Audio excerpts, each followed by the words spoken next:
Hello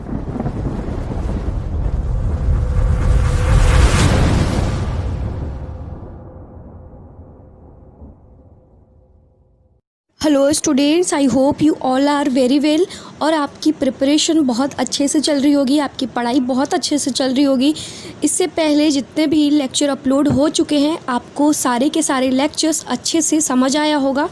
अगर आपको lecture समझ में नहीं आया है तो आप कमेंट सेक्शन में कमेंट करें और बताएं कि आपको क्या प्रॉब्लम है, या इंस्टाग्राम पे फॉलो करके आप अपना सारा डाउट पूछ सकते हैं। वो डाउट बुक से रिलेटेड हो या पढ़ाई से रिलेटेड, सारे डाउट आप इंस्टाग्राम पे पूछ सकते हैं या कमेंट सेशन में पूछ सकते हैं। तो चलिए आज स्टार्ट करते हैं हम अपना नेक्स्ट वाला लेक्चर। आज जिस लेक्चर के ऊपर हम बात करने वाले हैं वो रिप्रोडक्शन है। इससे पहले रिप्रोडक्शन का एक लेक्चर अपलोड हो चुका है, लेक्चर नंबर 1। अगर आपने उस लेक्चर को नहीं देखा है तो पहले वो जाकर देखिए, क्योंकि अगर आप सीधा ये वाला देखेंगे तो आपको समझ में नहीं आएगा, बहुत सारी प्रॉब्लम्स हो सकती है। इसलिए पहले आप जाकर वो लेक्चर देखें, डिस्क्रिप्शन में लिंक दिया हुआ है, आप इजीली जाकर वहाँ से लेक्चर देखें। इसके बाद फिर ये वाला लेक्चर देखें। तो चलिए स्टार्ट करते हैं आज का हमारा लेक्चर, जो कि होने वाला है रिप्रोडक्शन इन ऑर्गेनिज्म। आप सबको पता है एक लेक्चर अपलोड हो चुका है। आज हम स्टार्ट करने वाले लेक्चर नंबर 2 से, जो कि है रिप्रोडक्शन इन ऑर्गेनिज्म, क्लास 12 का है, चैप्टर नंबर 1 रिप्रोडक्शन इन ऑर्गेनिज्म। वही आज हम देखने वाले। लेक्चर 1 हमने देखा था। लेक्चर 1 में रिप्रोडक्शन के ऊपर मैंने बात किया कि रिप्रोडक्शन क्या होता है। इसके बाद रिप्रोडक्शन का टाइप कितने होते हैं, तो 2 टाइप है रिप्रोडक्शन का, असेक्सुअल और सेक्सुअल रिप्रोडक्शन। से एक बार हम रिव्यू कर लेते हैं पिछले वाला लेक्चर्स को। असेक्सुअल रिप्रोडक्शन और सेक्सुअल रिप्रोडक्शन क्या होता है एक बार देख लीजिए आप फिर से, ताकि आपका रिव्यू। और सेक्सुअल रिप्रोडक्शन का हम बात करने वाले हैं। असेक्सुअल रिप्रोडक्शन वो होता है जिसमें 1 पेरेंट्स इन्वॉल्व हो, आप ऐसे बोल सकते हैं सिंगल पेरेंट्स जिसमें इन्वॉल्व होता है। और सेक्सुअल रिप्रोडक्शन में आप ऐसे बोल सकते हैं 2 पेरेंट्स इन्वॉल्व होता है। डिटेल में देख लेते हैं कि असेक्सुअल और सेक्सुअल रिप्रोडक्शन होता क्या है। असेक्सुअल रिप्रोडक्शन वो होता है जिसमें ऑफ स्प्रिंग जो है वो प्रोड्यूस होता है सिंगल पेरेंट से, और विद और विदाउट द गैमेट फॉर्मेशन। इसमें गैमेट फॉर्मेशन हो भी सकता है और नहीं भी हो सकता है, जिसे कि एनसीईआरटी में लिखा हुआ है, आप देख सकते हो। इसमें लिखा हुआ है when of spring is produce by a single parent, एक सिंगल पेरेंट से ऑफ स्प्रिंग प्रोड्यूस हुआ जिसमें विद और without the gamete formation, gamete का फॉर्मेशन हो भी सकता है और नहीं भी हो सकता है। यही है असेक्सुअल रिप्रोडक्शन। एक चीज़ जो सबसे इम्पॉर्टेंट है आपको याद रखना है, वो है मेल और फीमेल गैमेट का फ्यूज़न कभी भी असेक्सुअल रिप्रोडक्शन में देखने को नहीं मिलता है। ये सिर्फ और सिर्फ सेक्सुअल रिप्रोडक्शन का ही फीचर है। इसलिए असेक्सुअल रिप्रोडक्शन सेक्सुअल रिप्रोडक्शन से अलग है। सबसे इम्पॉर्टेंट फीचर उसका यही है कि इसमें मेल और फीमेल गैमेट का फ्यूज़न देखने को नहीं मिलता है। सेक्सुअल रिप्रोडक्शन को आप ऐसे भी बोल सकते हो, ऐसा रिप्रोडक्शन जिसमें मेल और फीमेल गैमेट नहीं मिलेगा, उसके मिले बिना ही जो रिप्रोडक्शन होगा वही रिप्रोडक्शन असेक्सुअल रिप्रोडक्शन कहलाएगा। आई होप कि आपको असेक्सुअल रिप्रोडक्शन समझ आया होगा। चलिए अब चलते हैं सेकंड वाला पे। सेकंड वाला है सेक्सुअल रिप्रोडक्शन। चलिए समझते हैं सेक्सुअल रिप्रोडक्शन क्या होता है। रिप्रोडक्शन में 2 पेरेंट्स इन्वॉल्व होते हैं अपोजिट सेक्स का, एक होता है मेल और दूसरा होता है female. Participate in the reproductive process, reproductive process में 2 पेरेंट्स पार्टिसिपेट होते हैं and also involve in fusion of male and female gamete. आपको मैंने इससे पहले बताया कि मेल और फीमेल गैमेट का फ्यूज़न सिर्फ और सिर्फ सेक्सुअल रिप्रोडक्शन में होता है। मेल और फीमेल गैमेट का मिलना वही रिप्रोडक्शन सेक्सुअल रिप्रोडक्शन कहलाता है। ये सेक्सुअल रिप्रोडक्शन और असेक्सुअल रिप्रोडक्शन के बारे में डिटेल में हम पढ़ते हैं। इसी चैप्टर में हम पढ़ने वाले हैं इसका पूरा डिटेल कि क्या होता है सेक्सुअल, क्या होता है असेक्सुअल। तो चलिए स्टार्ट करते हैं। पहले एनसीईआरटी का जो लाइन्स है एक बार पढ़ लेते हैं। When offspring is produced by a single parent with or without the involvement of gamete formation is asexual reproduction। इसका मतलब मैंने बताया पहले ही आपको कि जिसमें सिंगल पेरेंट्स इन्वॉल्व होंगे और इसमें गैमेट का फॉर्मेशन हो भी सकता है और नहीं भी हो सकता है। इसके बाद आता है sexual reproduction. When 2 parents opposite sex participate in the reproductive process, जब 2 पेरेंट्स अपोजिट सेक्स का पार्टिसिपेट होते हैं रिप्रोडक्टिव प्रोसेस में, and also involve fusion of male and female gamete, और इसमें फ्यूज़न भी होता है, मेल और फीमेल गैमेट का मिलना भी होता है। इस रिप्रोडक्शन को हम सेक्सुअल रिप्रोडक्शन बोलते हैं। इसके बाद चलिए असेक्सुअल रिप्रोडक्शन को थोड़ा सा डिटेल में समझने की ट्राई करते हैं। तो चलिए समझते हैं असेक्सुअल रिप्रोडक्शन का डिटेल। एनसीईआरटी के लाइन से पहले समझ लेते हैं। In this method a single individual मतलब parent is capable of producing offspring. As a result, the offspring that are produced are not only identical to one another, but also exact copies of their parents. इसका मतलब हुआ कि एक single parent जो होता है, एक सिंगल इंडिविजुअल जो है वो ऑफस्प्रिंग को क्रिएट करता है, प्रोड्यूस करता है। आप प्रोड्यूस बोल सकते हो। आइडेंटिकल का मतलब आप सबको पता होगा, एग्जैक्ट के सेम होता है। यही इसमें लिखा है कि अपने पेरेंट्स के आइडेंटिकल तो होता ही है, इसके साथ ही वह एग्जैक्ट कॉपीज़ भी होता है। इसके बाद चलिए नेक्स्ट लाइन को पढ़ते हैं। अब हम आते हैं सेकेंड लाइन पे, जो कि है the term clone is use to describe such morphologically and genetically similar individual. यहाँ पे अब क्वेश्चन आता है क्लोन क्या होता है। क्लोन यूज़ किया जाता है असेक्सुअल रिप्रोडक्शन की जो संतान होते हैं उसके लिए आप क्लोन यूज़ कर सकते हैं, और सेक्सुअल रिप्रोडक्शन का जो संतान होता है उसके लिए आप ऑफस्प्रिंग यूज़ करेंगे, और असेक्सुअल रिप्रोडक्शन का जो होगा उसके लिए आप क्लोन यूज़ करेंगे। क्लोन का मतलब होता है एग्जैक्ट कॉपीज़। मतलब आप समझ सकते हो कि morphologically and genetically similar individual के लिए क्लोन यूज़ किया जाता है। मॉर्फोलॉजिकली मतलब एक्सटर्नल स्ट्रक्चर भी उसका सेम होगा, जेनेटिकली भी यही होता है क्लोन। क्लोन का मतलब exact copies of their parents.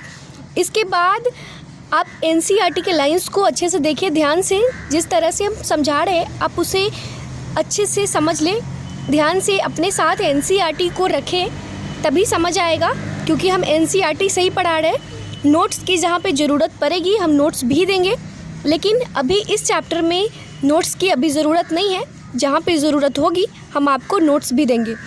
तो पहले एनसीईआरटी आप निकाल कर रखें, अपने साथ रखें और हर पॉइंट्स को समझते जाइए। अगर कोई प्रॉब्लम हो तो आप कमेंट सेशन में कमेंट करें और पूछें कि क्या प्रॉब्लम है। तो चलिए अब स्टार्ट करते हैं सेकेंड वाला क्या है। इसमें आप देख सकते हैं फिगर नंबर 1.2 में दिया हुआ है, एक जो है वो बडिंग है जो कि ईस्ट में दिखा रहा है, और दूसरा जो कि बाइनरी फिजन अमीबा में होता है, ये दिया हुआ है इस फिगर में। तो इस फिगर को हम बाद में डिस्कस करेंगे जब असेक्सुअल रिप्रोडक्शन का टाइप पढ़ेंगे तब। पहले देख लेते हैं इसमें जो दिया हुआ है, let us see how wide spread asexual reproduction is among different groups of organism. अब हम देखते हैं कि ये असेक्सुअल रिप्रोडक्शन कैसे फैला हुआ है अलग अलग डिफरेंट ऑर्गेनिज्म में, ग्रुप ऑफ ऑर्गेनिज्म में। Asexual reproduction is common among single cell organism.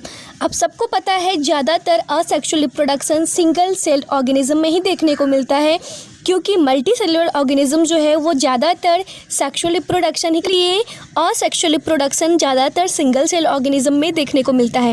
And in plants and animals, इसमें प्लांट्स एनिमल्स होते हैं विथ रिलेटिवली सिंपल ऑर्गेनाइजेशन वाले। इसके बाद आगे आता है इन प्रोटिस्टा एंड मोनेडन्स। आप बायोलॉजिकल क्लासिफिकेशन में पढ़ेंगे, आप 12th में है तो आपने पढ़ लिया होगा पहले ही, तो आपको पता होगा। अगर आपने नहीं पढ़ा, अगर आप 11th में हैं तो कोई बात नहीं, हम इसे पढ़ाने वाले हैं। बायोलॉजिकल क्लासिफिकेशन हमारा बहुत जल्द स्टार्ट होगा, तो उसमें हम डिस्कस करेंगे कि किस तरह से प्रोटिस्टा और मोनेडन्स है उसके बारे में पढ़ेंगे हम। बायोलॉजिकल क्लासिफिकेशन अभी पहले इसे समझ लेते हैं। In Protista and monerans the organism और the parent cell divide by mitosis into two give rise to new individuals.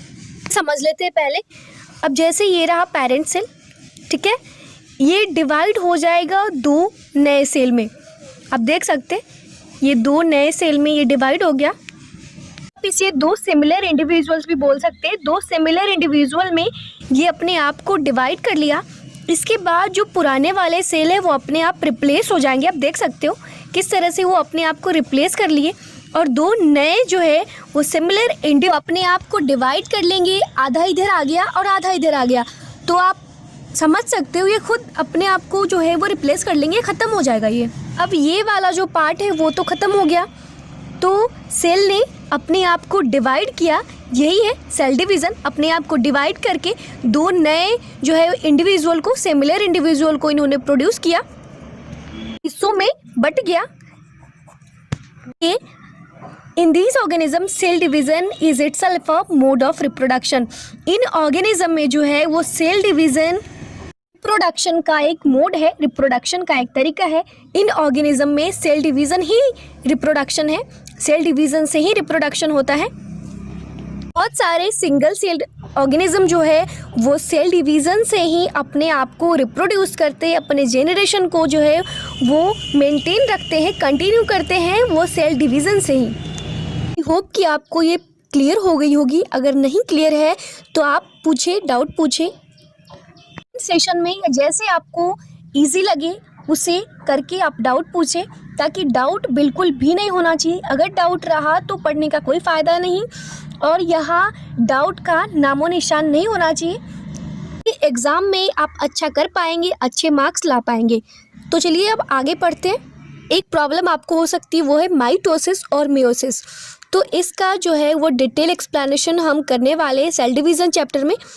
जो सेल बायोलॉजी है उसमें हम अच्छे से इसे कवर करेंगे। अभी आप ऐसे समझ लें कि सेल जब डिवाइड करता है, जो डिवाइड करता है वो थ्रू माइटोसिस करता है।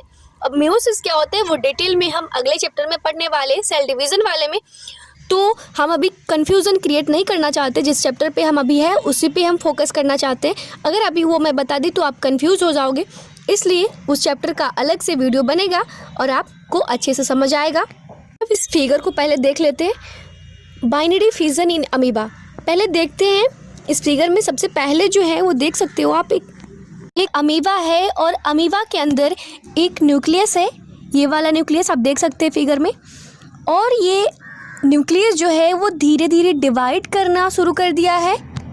तीसरे नंबर पे देख सकते हो किस तरह से जो है वो न्यूक्लियस डिवाइड हो चुका है, दो पार्ट में, एक इधर हो गया है और एक इधर। थर्ड वाला स्टेज में आप देख सकते हो न्यूक्लियस किस तरह से अपने आप को डिवाइड कर लिया है थर्ड स्टेज में। ध्यान से देखें, जो मैं समझा रही हूँ, समझाने की ट्राई कर रही हूँ, आप प्लीज़ उसे समझें, ध्यान से समझें। अब ये जो थर्ड स्टेज है, इसके बाद न्यूक्लियस डिवाइड के बाद जो साइटोप्लाज्म है फोर्थ स्टेज में, यहाँ पर कॉन्ट्रैक्शन आएगा। साइटोप्लाज्म में जो है कॉन्ट्रैक्शन आएगा, और कॉन्ट्रैक्शन आने के कारण आप देख सकते हैं, आप इसे ध्यान से देखें, कॉन्ट्रैक्शन आने के कारण जो है ये इस तरह से थोड़ा सा झुक जाएगा ताकि टूटना आसान हो जाए। इसका इस तरह से जो है वो पतला हो गया, आप देख सकते हैं। पतला होने के कारण ईज़िली ये टूट जाएगा। साइटोप्लाज्म जो है वो कॉन्ट्रैक्शन के कारण ईज़िली बहुत पतला हो गया और इसके कारण ये टूट जाएगा। आप फिफ्थ स्टेज में देख सकते हैं किस तरह से वो डिवाइड हो चुका है। पतला होने के कारण टूटकर दो अलग अलग पार्ट में डिवाइड हो गया। आप देखिए फिफ्थ स्टेज में, ध्यान से देखिए इसे, किस तरह से ये दोनों अलग अलग हो गया, डिवाइड हो गया। दोनों नए इंडिविजुअल आपके सामने आ चुके हैं, देख सकते हैं आप, दो नए इंडिविजुअल हैं जो कि इसे दो डॉटर सेल भी बोल सकते हैं आप। और ये किसका एग्जाम्पल है, तो ये बाइनरी फिजन अमीबा में ये देखने को मिलता है। आप इसे अच्छे से ध्यान से याद रखें, इस स्टेप्स को भी आप ध्यान से समझें, इसे बार बार लिखे, स्टेप्स को समझने की ट्राई करें। जिस तरह ही आपको और जिस तरह से ये बुक पे दिया हुआ है, क्योंकि बहुत इंपॉर्टेंट है, एनसीईआरटी में दिया है, एनसीईआरटी का हर पॉइंट्स, हर लाइंस बहुत इंपॉर्टेंट है, इसलिए इस स्टेप्स को बार बार लिखें, बार बार समझने की ट्राई करें। कोई प्रॉब्लम हो आराम से पूछें। इसके बाद अब चलते हैं आगे। चलिए अब इस फिगर को भी समझ लेते हैं। ये वाला बडिंग इन ईस्ट, किस तरह से ईस्ट में बडिंग देखने को मिलता है वो समझ लेते हैं, क्योंकि एनसीईआरटी में बहुत इम्पॉर्टेंट है, एनसीईआरटी में दिया हुआ है, इसलिए आपको समझना ज़रूरी है। तो पहले समझ लेते हैं इसे, इसके बाद फिर नेक्स्ट स्टार्ट करेंगे हम। फिगर को देखें ध्यान से, इसमें जो है पहले वाला जो पेरेंट सेल है फर्स्ट स्टेज में, इस फिगर में देख सकते हैं एक न्यूक्लियस है और एक वैक्यूल है, और ये न्यूक्लियस जो है वो आगे जाकर उभार होगा इसमें, और ये अलग अलग पार्ट में डिवाइड हो जाएगा, और फिर ऊपर बर्ड आएगा, और वो बर्ड जो है वो धीरे धीरे मैच्योर होने के बाद अपने आप को वहाँ से डिटैच कर देगा और एक नया ईस्ट बनकर तैयार हो जाएगा। तो चलिए इसे डिटेल में समझते हैं। इस स्टेज में देख सकते हैं किस तरह से पेरेंट सेल है, इसमें एक वैक्यूल है और एक जो है वो न्यूक्लियस है, धीरे धीरे जो सेकंड वाला स्टेज है, आप इसे देखिए, न्यूक्लियस जो है अपने आप को उभार कर लिया है, उभार हो गया है इसमें। और इसके बाद जो है वो धीरे धीरे न्यूक्लियस अपने आप को डिवाइड कर लिया। देख सकते हैं आप थर्ड स्टेज में किस तरह से न्यूक्लियस ने डिवाइड कर लिया। इसके बाद फोर्थ स्टेज में जो है वहाँ पे बड आ चुका है, और बड जो है यहाँ पे अटैच रहेगा, और जैसे ही ये मैच्योर होगा ये वहाँ से हट जाएगा, और हटकर एक नया ईस्ट जो है वहाँ पे बनकर तैयार हो जाएगा। तो यही था आपका बडिंग, जो कि ईस्ट में, क्योंकि एग्जाम्पल एनसीईआरटी में ईस्ट का दिया हुआ है इसलिए मैंने ईस्ट पे ही डिस्कस किया। यहीं तक रहने देते हैं आज लेक्चर को।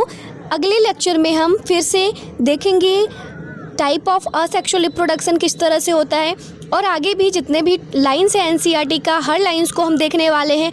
और जहाँ पर नोट्स की ज़रूरत पड़ेगी हम डेफिनेटली आपको नोट्स देंगे, ताकि आपका एग्ज़ाम में मार्क्स ना छूटे और टाइम भी ज़्यादा वेस्ट ना हो। इसलिए हम अभी नोट्स नहीं दिए, क्योंकि इस टाइप से क्वेश्चन इसी से आता है। अभी इस जो चैप्टर है ये बहुत इंपॉर्टेंट चैप्टर है, इससे एक्स्ट्रा जो है ज़्यादा आने की संभावना नहीं है, इसलिए हम एनसीईआरटी पे ही फोकस किए। और जो भी ज़रूरत पड़े अगर एक्स्ट्रा की तो वो भी हम आपको देंगे। इसलिए डोंट वरी, अपना पढ़ाई करें अच्छे से और एक्स्ट्रा चीज़ों पे ध्यान ना दें, अपने बुक्स पे ध्यान दें, एनसीईआरटी पे ध्यान दें, उसके हर कॉन्सेप्ट पे ध्यान दें, क्योंकि एग्ज़ाम में क्वेश्चन तो उसी से आना है। 80 to 90% क्वेश्चन जो है वो एनसीईआरटी से आता है, उसके लाइन से आता है, डायरेक्ट एनसीईआरटी के कॉन्सेप्ट से आता है। इसलिए एनसीईआरटी पे ज़्यादा ध्यान दें। एग्ज़ाम के लिए एनसीईआरटी जो है वो की है, इसलिए प्लीज़ आप एनसीईआरटी पढ़ें, अच्छे से पढ़ें, हर कॉन्सेप्ट को समझें। अगर कोई प्रॉब्लम हो तो डाउट पूछें, और कोई भी प्रॉब्लम नहीं होना चाहिए, क्योंकि एनसीईआरटी बहुत ज़्यादा इम्पॉर्टेंट है। और जो भी एक्स्ट्रा एग्ज़ाम के लिए इम्पॉर्टेंट होगा वो हम देंगे आपको अलग से पढ़ने की कोई ज़रूरत नहीं है। ज़्यादा एमसीक्यू जो है वो सॉल्व करें, ज़्यादा से ज़्यादा क्वेश्चन बैंक को समझें, उसे बनाने की ट्राई करें, और एनसीईआरटी कॉन्सेप्ट पे ध्यान दें। बाकी बुक को हाथ भी ना लगाएं, क्योंकि आपके पास टाइम ज़्यादा नहीं है वेस्ट करने के लिए, पढ़ने के लिए टाइम ज़्यादा है, इसलिए पढ़ाई पे ज़्यादा फोकस करें। और इस लेक्चर को हम ज़्यादा लंबा नहीं किए, क्योंकि आपको कन्फ्यूज़न हो सकता है, इसलिए लेक्चर को छोटा ही रहने दिए। तो चलिए फिर मिलते हैं अपने अगले लेक्चर में नए कॉन्सेप्ट के साथ, नए ट्रिक के साथ। तब तक के लिए पढ़ते रहिए, समझते रहिए। कोई भी डाउट हो आराम से पूछें, और इस वीडियो को ज़्यादा से ज़्यादा शेयर करें, ताकि आप ही की तरह और भी स्टूडेंट्स को इससे ज़्यादा से ज़्यादा फ़ायदा हो सके, और वो भी अपने एग्ज़ाम्स में अच्छे मार्क्स ला सके।